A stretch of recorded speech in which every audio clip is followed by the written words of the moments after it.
မွန်စွန်ဆောက်ခမလီဝန်ဆိုင်ဆောက်မင်္ဂလာညချမှာဒီနေ့2026ဩဂတ်လ21ရက်တောက်ကြနေ့အတွက်တိထားတဲ့ရှန်နီဒေတာတွင်းနဲ့အတူပြည်တွင်းတည်နိုင်ငံတကာတည်တွေကိုတင်ဆက်ပေးတော့မှာပါ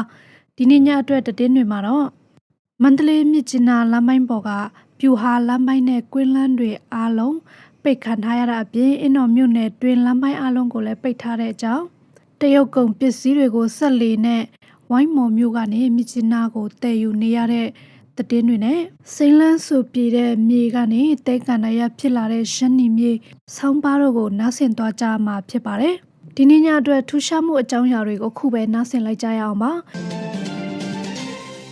ဒီနေ့ညအတွက်တည်တွေကိုကျမနောင်ဆဲလုံးနဲ့အတူအီလောက်ခမ်ကတင်ဆက်ပေးတော့မှာဖြစ်ပါတယ်။မန္တလေးမြစ်ကြီးနားလမ်းပိုင်းပေါ်ကအင်းတော်မြို့နယ်အတွင်းကလမ်းပိုင်းအားလုံးကိုပိတ်ထားတယ်ဆိုတဲ့သတင်းကိုပြောပြပေးတော့ပါမယ်။မန္တလေးမြစ်ကြီးနားလမ်းပိုင်းပေါ်ကအင်းတော်မြို့နယ်အတွင်းရှိပြူဟာလမ်းပိုင်းတွေနဲ့ကွင်းလန်းတွေအားလုံးကိုပိတ်ထားတာကြောင့်ကုန်တင်ကားနဲ့ခရီးသွားကားတွေအားလုံးနှီးပါလဲပိတ်မိနေတယ်လို့ဒေတာခန်တွေစီကနေသိရပါဗျ။မြစ်ကြီးနားမန္တလေးလမ်းပိုင်းဖြစ်တဲ့အင်းတော်နဲ့မော်လူကြားမှာမိုးများပြီးရေကြီးရေရှမ်းမှုဖြစ်ပြီးနောက်ပိုင်းလမ်းပိုင်းအားလုံးပျက်စီးမှုများရှိနေပြီး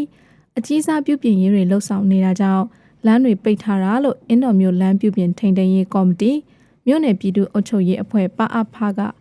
ဩဂုတ်19ရက်မှာစာထုတ်လာပါတယ်။လမ်းပိုင်းတွေအားလုံးအကန့်အသတ်မရှိပိတ်ထားမှာဖြစ်ပြီးခရီးသွားရင်ကားသေးကားကြီးများကုန်တင်ကားများအနေနဲ့မဲဆာမတဆင့်မော်သိတ်မြတီတာခေါင်းကိုက်ပန်တော်မန်ထုံညံပင်စိတ်စတဲ့ကြေးရွာများရှိကွင်းလန်းတွေကနေတွာလာကြဖို့စာထဲဖော်ပြထားပါတယ်။ဒီခီလန်ဟာကြေးရွာချင်းဆက်လမ်းအပြင်အင်းတော်မြို့နယ်ထဲကဗမောက်မြို့နယ်ဘက်ကိုပြန်တွားရသလိုတောင်တက်လမ်းနဲ့လမ်းပိုင်းဆူဆူရွရွပျက်စီးနေတဲ့လမ်းတွေဖြစ်တယ်လို့သိရပါတယ်။ခရီးအကွာအဝေးအားဖြင့်လည်းပြူဟာလမ်းပိုင်းပေါ်ကနန့်သေးရွာမှာကချင်ပြည်နယ်နန့်စီအောင်ကျေးရွာအထိ90ကီလိုမီတာကျော်တာရှိပေမဲ့နန့်သေးမဲဆာမှာအတစ်သတ်မှတ်ပေးလိုက်တဲ့ကွင်းလန်းဟာကီလိုမီတာ100ကျော်ရှိပြီးကျေးရွာချင်းဆက်မြေသားလမ်းတွေအဓိကဖြစ်ပါတယ်။ကွင်းလန်းတွေမှာလည်းအားလုံးပျက်စီးမှုတွေရှိနေတာကြောင့်ပြည်တော်စုလမ်းမကြီးကိုအမြန်ဆုံးဖွင့်ပေးဖို့ကိုရွာသားရွာနဲ့မင်းကုန်းထိပ်မှာပိတ်မိနေတဲ့ကားသမားများနဲ့ခီးသည်များကဆန္ဒပြခဲ့ကြတယ်လို့သိရပါတယ်။ကွင်းလန်းတွေကိုစိုးမိုးထားတဲ့တော်လိုင်းရေးတပ်ဖွဲ့မြို့နယ်အုပ်ချုပ်ရေးအဖွဲ့တွေကမန္တလေးမြစ်ကြီးနားအစင်းအသက်ကားရင်များအားလုံးကိုအခုလိုပိတ်ဆို့ထားတာကြောင့်ကားသမားများနဲ့ခီးသည်များဒုက္ခရောက်နေရတာဖြစ်တယ်လို့ဆိုထားပါတယ်။လမ်းပိုင်းပျက်စီးမှုတွေကြောင့်ရာနဲ့ချီတဲ့ကုန်ကားတွေဟာရက်ရှည်ပိတ်ဆို့ခံနေရပြီးမြစ်ကြီးနားမြို့မှာကုန်ပစ္စည်းပြက်လက်မှုများဖြစ်ပေါ်လာသလိုဈေးနှုန်းကြီးမြင့်တာတွေနဲ့ကြုံနေရတာဟာတလဝင်းကျင်ကြာမြင့်နေပြီလို့သိရပါတယ်။ဒါအပြင်မန္တလေးကနေတင်သွင်းတဲ့အသားငါးများမလတ်ဆက်မှုတွေကြောင့်လည်းဒေတာခန်တွေအကြားကုန်စည်စီးဆင်းမှုအပေါ်ဝေဖန်မှုတွေရှိနေတာပါ။တိုက်ပွဲများကြောင့်ပြည်ထောင်စုလမ်းမကြီးကိုဖျက်တမ်းခွင့်မရတော့တဲ့နောက်ပိုင်းဒေတာခန်တွေဟာဒီကွင်းလန်းတွေကိုအတိကအားထားအသုံးပြုသွားလာနေကြရတာလည်းဖြစ်ပါတယ်။ဒါအပြင်ပြူဟာလမ်းပိုင်းမှာလည်းအင်းတော်မြို့နယ်စီပိန်းကျေးရွာမှာပိတ်ထားဆဲဖြစ်ပြီးထီချိုင်ကတာလမ်းပိုင်းတွေဒါဆက်လက်ပိတ်ထားတာကြောင့်လမ်းပိုင်းအားလုံးကပိတ်နေဆဲအခြေအနေဖြစ်တယ်လို့ရေမောင်းတွေစီကနေသိရပါတယ်။တရုတ်ကုန်ပစ္စည်းတွေကိုဆက်လီနဲ့မြစ်ကြီးနားကိုတည်ယူပို့ဆောင်နေရတယ်ဆိုတဲ့သတင်းကိုပြောပြပေးတော့ပါမယ်။တရုတ်နယ်စပ်ကမ်ပိုင်ဒီမြို့ကနေဝင်တဲ့တရုတ်ကုန်ပစ္စည်းတွေဟာဗလမင်းထင်တရားမှာဖြတ်တန်းခွင့်ပိတ်ပင်ထားမှုကြောင့်မြစ်ကြီးနားမြို့အတွက်အေယာဝတီမြစ်တစ်ဖက်ကဝိုင်းမော်မြို့ကနေ3ဘိန်းဆက်လီတွေနဲ့အသုံးပြုပြီးကဲ့တည်ယူနေကြရတယ်လို့ဒေတာခန်များမှသိရပါတယ်။နေဆက်ကလာတဲ့ကုန်တင်ရင်တွေကိုဝိုင်းမော်မြို့နယ်ဘက်မှာအဝင်အထွက်ပိတ်ပင်ထားတာကြောင့်အခုလိုတည်ယူနေကြရတာဖြစ်တယ်လို့သိရပါတယ်။အဲ့လိုဟိုတလောကတော့ကဲ့တယ်အခုကတော့မကြည့်ဘူးနော်ဟောလေအခုသူများ3ဘိန်းနဲ့ကဲ့နေတာတွေ့တယ်3ဘိန်းနဲ့တော့ကဲ့နေကြတယ်3ဘိန်းနဲ့ကဒီနည်းရှင်းစီပေါ်လीနော်3ဘိန်းနဲ့ကနည်းနည်းလေးပဲတင်ပြီးမသွားခိုင်းတာအမျိုးအဲ့လိုအများကြီး heavy ရတော့ပြေမဟုတ်သူ body out body တည်မှာအဲ့လိုမျိုးအညီလောက်ပဲဒါမှမဟုတ်တစ်ခုခုဖုံးရတယ်တချို့ဟာဆိုအဲ့လိုသွားခိုင်းနေကုန်ကားသမားတဦးကအခုလိုပြောပြပါတယ်ဖြစ်စဉ်မှာတရုတ်ဘက်ကနေကျဲဦးအတုတွေဝင်ရောက်တာတွေနဲ့အသားအတုပေါ်များလာမှုကြောင့်လို့ဆိုကအခြေခံစားတောက်ကုန်တင်ရင်တွေကိုပိတ်ပင်ထားတာတလဝင်းကျင်ကြာမြင့်နေပြီဖြစ်တယ်လို့ဒေတာခတ်များကဆိုပါတယ်။ဒါကြောင့်ဝိုင်းမော်မြို့ကကဒိုးစိန်နဲ့ခတ်ချိုကြီးရွာကကဒိုးစိတ်တို့ကိုအတုံးပြုပြီးညပိုင်း9နာရီကနေ12နာရီအထိမြစ်ကြီးနားဘက်ကန်းကိုကဲ့ယူနေကြရတာလည်းဖြစ်ပါတယ်။လက်ရှိမှာတော့ တရားကပြန်လည်ဖြတ်တန်းခွင့်ပြုပေမဲ့လည်းကုန်ကားကြီးတွေကိုဖြတ်တန်းခွင့်မပြုပေးသေးတာကြောင့်ကုန်တယ်တချို့က3ဘိန်းတွေကိုအသုံးပြုပြီးတင်သွင်းနေကြရပါတယ်။ဒီလိုတည်ယူလို့ရနေတာတွေကြောင့်မြစ်ကြီးနားမှာအခြေခံစားတောက်ကုန်ဈေးနှုန်းအဆမတန်မြင့်တက်နေပေမဲ့လူတလောက်ဝယ်ယူလို့ရနေတယ်လို့သိရပါတယ်။ဒါပေမဲ့အသားငါးတွေနဲ့တချို့အစားအသောက်တွေမှာမပုတ်မတိုးလွယ်တဲ့ကြာရှည်ခံဆေးအသုံးပြုမှုများနေတယ်လို့မြစ်ကြီးနားဒေသခံတွေအကြားပြောဆိုမှုတွေရှိနေပါတယ်။ကုန်စည်တည်ယူမှုများအပေါ်လဲလက်နက်ကင်တပ်ဖွဲ့တွေကအခွန်အခတွေအစမတန်ကောက်ခံတာတွေများပြားလာပြီးကားတွေရပ်ထားတဲ့ကွင်းတွေအထိပါအခွန်ကောက်ဖမ်းဆီးတာတွေရှိလာမှုကြောင့်ကားသမားနဲ့ကုန်သည်တွေအခက်အခဲဖြစ်နေကြရတာပါပြီးခဲ့တဲ့ရက်တရပတ်ကလည်းညပိုင်းအတွင်းဝင်လာတဲ့ကုန်တင်ကား10စီးကျော်ကိုဗလမင်းထင်တရာအနီးကမိုင်းနာကျေးရွာမှာဖမ်းဆီးမှုတွေရှိခဲ့တယ်လို့သိရပါတယ်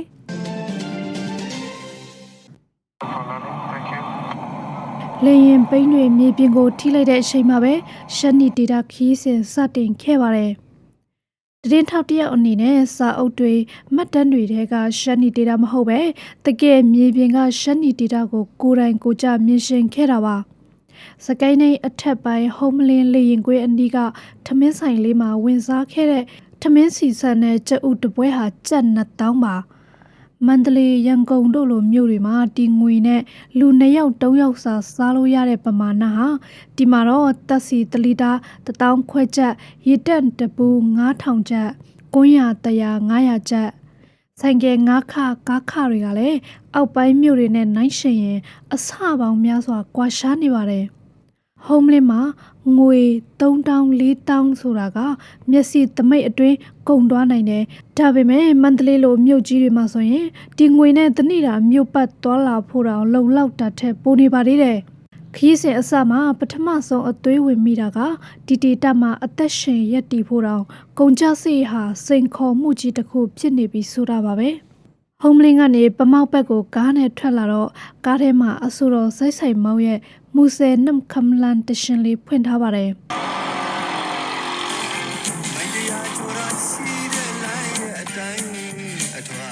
ဒီဒေတာကတော့ရှမ်းပြည်မဟုတ်တဲ့ရှမ်းနီမြေပါတရှင်တန်နဲ့တူကာပရင်ပေါက်ကိုဖွင့်လိုက်တယ်တောင်ပေါ်ဒေတာလမ်းမဟုတ်ပဲမြေလက်ဒေတာခီးသွားရတယ်လို့ပါပဲစိတ်ထဲမှာတော့စိမ့်လန်းတဲ့တောင်တန်းတွေလေကွင်းတွေထွန်ရက်နေတဲ့တောင်တူတွေကိုမြင်ရလိမ့်မယ်လို့ထင်ထားခဲ့ပါတယ်ဒါပေမဲ့မျက်စိရှေ့မှာပေါ်လာတာကရွှေမျောတွေမြေသားတွေကိုတူးဖော်ပြီးတာကျင်းကြီးတွေဖုံမုံတွေတဲပုံတွေတချိန်ကစိမ့်လန်းခဲ့မယ်လို့ယုံကြည်ထားတဲ့မြေပြင်ဟာအခုတော့တဲကန်တာရတစ်ခုလိုရှောက်တွေ့နေခဲ့တယ်လေထွန်နာမမြင်ရဘူးကောက်ဆိုင်တရှင်ကြီးတန်မကြားခဲ့ရဘူးမြင်ရကြားရတွေးရတာတွေကစက်ရန်တရားကြီးတွေရဲ့ပုံရိပ်နဲ့စူညံတန်တွေပါပဲ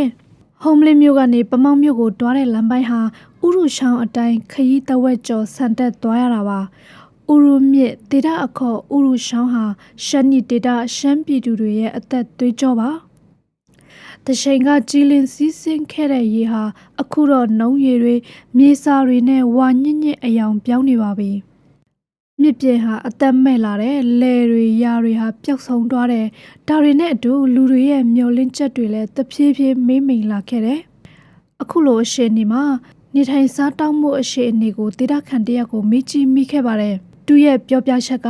ရှိတဲ့သူတွေကရွှေမျောလုပ်တယ်မရှိတဲ့သူတွေကသူများရွှေမျောမှာအလုပ်သမားလုပ်တယ်တချို့ကအိမ်ရှိမှဟင်းဒီဟင်းရွက်စိုက်ပြီးရောင်းစားတယ်လို့ပြန်ဖြေခဲ့တယ်အဲ့ဒီအဖြစ်ထဲမှာပျော်ရွှင်မှုမရှိဘူးရွေးချယ်ခွင့်မရှိတဲ့လူတွေရဲ့ဘဝကိုပဲမြင်ခဲ့ရတယ်ဒေတာခန်အများစုကယိုတားတယ်ပွင့်လင်းတယ်စိတ်နှလုံးဖြူစင်တယ်ဒါပေမဲ့သူတို့ရဲ့လေယာမြေတွေကိုတံဖိုးနည်းနည်းနဲ့လက်လွတ်ဆုံးရှုံးခဲ့ရပါတယ်ရွှေတူးဖော်ရာကထွက်လာတဲ့နှုံးရည်တွေကိုလက်တွေထဲစွန့်ပစ်ခဲ့တယ်စိတ်ပြိုးလို့မရတော့တဲ့အခါမြေရှင်ဟာကိုယ့်ရဲ့မြေကိုကိုမယောင်းရှင်ပဲရောင်းရတဲ့အရှိအနေကိုရောက်သွားတယ်ဒါဟာမြေကွက်တစ်ကွက်ဆုံးရှုံးတာထက်ပိုတဲ့အရာကဘဝတစ်ခုဆုံးရှုံးတာပါပဲဒီလိုနဲ့ကားကဥရုရှောင်းပေးနဲ့ရှင်ပြီးလမ်းပေါ်ကနေတရွာပြီးတရွာဆက်သွားနေပါတယ်ဟုံးမလင်းမှာကုန်စည်နှုန်းတွေဘာကြောင့်ဒီလောက်မြင့်တက်နေတာလဲအဖြေကတော့လမ်းပေါ်မှာရှိနေပါတယ်ကုန်ကားတွေဟာကိတ်အဆင့်ဆင့်ကိုဖျက်ရတယ်စစ်တပ်ကိတ်ကစားလို့တော်လိုင်းရေးတပ်တွေရဲ့ကိတ်အစုံငွေလန်းခင်းပြီးကုန်စည်တွေဟာရောက်ရှိလာတာပါကိတ်တွေအစင်းစင်းတိုင်းကြောင့်ကုန်ကျစရိတ်တွေထပ်တိုးတယ်လမ်းပန်းဆက်တွေခက်ခဲတဲ့မန္တလေးရန်ကုန်မှာကြက်တရာတန်လက်ဖက်ထုတ်ဟာ ဒီမှာ1500ဖြစ်နေတယ်အရှိခံစားတော့ကုံအောင်ဒီလိုဖြစ်နေတဲ့အခါမှာဒေတာခန်တွေရဲ့နေစဉ်ဘဝကိုတွေးကြည့်နိုင်ပါတယ်ရွှေမျိုးတွေကြားမှာစိမ့်ပြရောင်မိုးကတဲလေးတွေတန်းစီနေတာကိုမြင်တွေ့နေရတယ်ဒီတဲတွေဟာအလုတ်တမားတဲတွေမဟုတ်ပါဘူးစစ်ပေးရှောင်ပြည်သူတွေရဲ့ယာယီအိမ်လေးတွေဖြစ်ပါတယ်တဲကုတ်လေးတွေထဲမှာမွတ်တိတ်ဆာလောင်နေတဲ့ကလေးငယ်တွေရှိတယ်အိုမင်းတူတွေရှိတယ်အနာဂတ်ပြတ်ဆုံးသွားတဲ့လူငယ်တွေလည်းရှိပါတယ်ဒီခီးကလာပါတဲ့ရှုခင်းတွေကိုမပြသခဲ့ပါဘူးဒါပေမဲ့လူတွေရဲ့ဘဝအစစ်အမှန်ကိုမြင်ခွင့်ပေးခဲ့ပါတယ်တဲကန်နာရဖြစ်လာတဲ့မြေပြင်ထက်ပိုပြီးရှောက်တွေ့နေတာကလူတွေရဲ့မျောလင်းချက်တွေဝါညစ်နေတဲ့ဥရုရှောင်းရည်ထက်ပိုပြီးမဲမောင်နေတာကဒေတာခန်တွေရဲ့အနာဂတ်တွေပါပဲဒီလိုနဲ့3နာရီကြာကားစီးပြီးတွားတဲ့အခါမှာဥရုရှောင်းဟာလမ်းနဲ့တဖြည်းဖြည်းဝေးလာခဲ့ပါတယ်တောင်တက်လမ်းတွေဘက်ကိုကားကဥတီနေပါပြီပမဟုံးလင်းလမ်းပိုင်းကိုအစိုးရကတရားဝင်ဖောက်လုပ်ထားတာမဟုတ်ကြပါဘူးရှန်နီတန်ကာတော်တွေစာပေနဲ့ယဉ်ကျေးမှုအဖွဲ့တွေကကိုထူကိုထဖောက်လုပ်ပြီးရှန်နီလူမျိုးတွေအကြားနီးစပ်အောင်ဆောင်ရွက်ခဲ့ကြပါတယ်ရှန်နီလက်နက်ကင်တပ်တွေကနောက်ပိုင်းမှာလမ်းပိုင်းကိုထိမ့်သိမ့်ပြီးလုံခြုံရေးကိုဆောင်ရွက်နေကြတာပါအခုတော့နှွေမှာတောင်တက်လန်းမြေပြင်လန်းနဲ့တွားလို့ရနိုင်ပြီမိုးရာဒီမှာတော့ရှောင်းကြီးရှောင်းကိုအားထားပြီးဆက်လီနဲ့အသုံးပြုတွာလာကြရတာပါ2021ခုနှစ်နောက်ပိုင်းကစလို့ရှန်နီဒေတာဟာလည်းတွာလာရေးဆက်သွယ်ရေးအုပ်ချုပ်ရေးတွေအလဲအပြောင်းများစွာကြုံတွေ့နေရတာပါတနည်းနည်းမှာတော့ဥရုရှောင်းရည်ပြန်ကြည်လင်လာမလားလက်ကွင်းတွေပြန်စိမ့်လန်းလာမလားကလေးတွေရဲ့ရေတံတွေပြန်ကြားရမလားဒီမေးခွန်းတွေကိုယင်းထဲမှာပဲတဲဆောင်ရင်ဟုံးမလင်းဟာအဝေးမှာကြံခဲ့ပါပြီ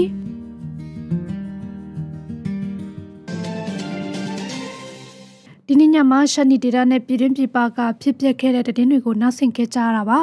နားဆင်အားပေးခဲ့ကြတဲ့အတွက်ရှန်နီအတန်ဝိုင်းတော်သားတွေကအထူးပဲကျေးဇူးတင်ရှိပါတယ်အားလုံးပဲပေးကင်းပြီးကျန်းမာတဲ့နေ့ရက်လေးပိုင်ဆိုင်ကြပါစေငင်စုံတေယောခါဆောက်